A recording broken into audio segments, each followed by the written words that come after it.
ভাবছি মাছটাকে কিভাবে কাটবো। তো আমার এই যে স্পেশাল যন্ত্রটা আছে না, এইটা দিয়ে আমি এত সুন্দর করে কেটে নিলাম, মাছের আঁশ এদিক সেদিক না গিয়ে এটার ভিতরেই রয়ে গিয়েছে। এই যে দেখেন এত সুন্দর করে কাটা হয়েছে, আর এই যে আঁশগুলো আমি ফেলে দিলাম।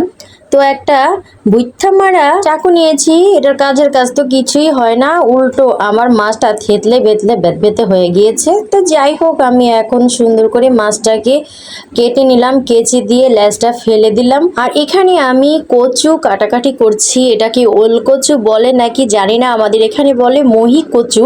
তো যাই হোক, আমি সবগুলো কচু সুন্দর করে কেটে নিলাম।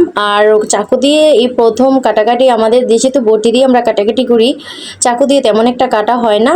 তো যাই হোক, আমি একটা প্যানের মধ্যে পানি দিয়ে এই যে কচুগুলো, এটার মধ্যে যে আঠালো যে পদার্থটা আছে এটা যেন না থাকে, তরকারিতে যেন আঠালো ভাব না আসে, এই কারণে ভাপ দিয়ে পানি ফেলে দিব। তো এই তো দেখেন কেমন আঠালো আঠালো হয়ে এসেছে। আমি এটাকে ছেঁকে নিব, একেবারে ছেঁকে আবার উপর থেকে পানি ঢেলে দিব। পানি ঢেলে একটু ভালো করে ধুয়ে এখন রেখে দিব। আর এইখানে একটা প্যানে আমি দিয়ে দিব পেঁয়াজ কুচি, বাদামি রঙের হলে দিয়ে দিব আদা রসুন পেস্ট, এবং দিয়ে দিব সামান্য একটু পানি। পানি দেওয়ার পর আমি এতে হলুদের গুঁড়ো, মরিচের গুঁড়ো এবং জিরের গুঁড়ো, কাঁচা জিরে গুঁড়োটা আমার কাছে খুব ভালো লাগে। আর আমি এটা সব সময় রোদে শুকিয়ে তারপরে ব্লেন্ডারে ফেটে নিই, মানে ফাঁকি করে নিই এটাকে। তো আমার কাছে এটা বেশ ভালো লাগে। কাঁচা জিরে গুঁড়ো বাটাবাটি করার অনেক ঝামেলা হয়, আর সেই ঝামেলা মুক্ত হওয়ার জন্য আপনি টাটকা রোদে যখন দিবেন কাঁচা জিরেটা, তখন কিন্তু এমন ঝরঝরে হয়ে যায়।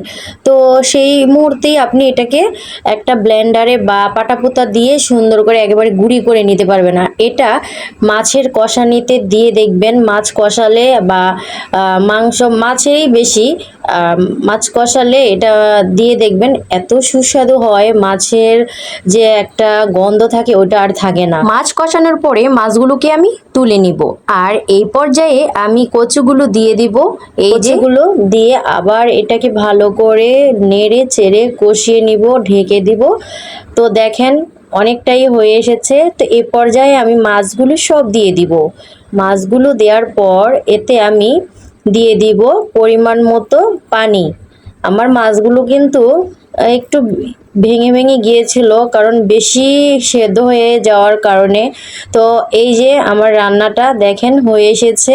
এ পর্যায়ে আমি দিয়ে দিব ধনেপাতা কুচি। আমার রান্নাটাও হয়ে এসেছে একেবারে পারফেক্ট। দেখেন এত সুন্দর ইয়াম্মি একটা লুক চলে এসেছে মাছের। আপনাদের কাছে কেমন লাগলো? আমি কিন্তু এভাবেই রান্না করে খাই, তাই আপনাদের সাথে একটু শেয়ার করলাম। ভালো লাগলে অবশ্যই একটু লাইক কমেন্ট শেয়ার করে যাবেন। আর যদি বেশি ভালো লাগে তাহলে আমার ভিডিওগুলো দেখবেন। আজকের মতো এখানে বিদায়, আল্লাহ হাফেজ।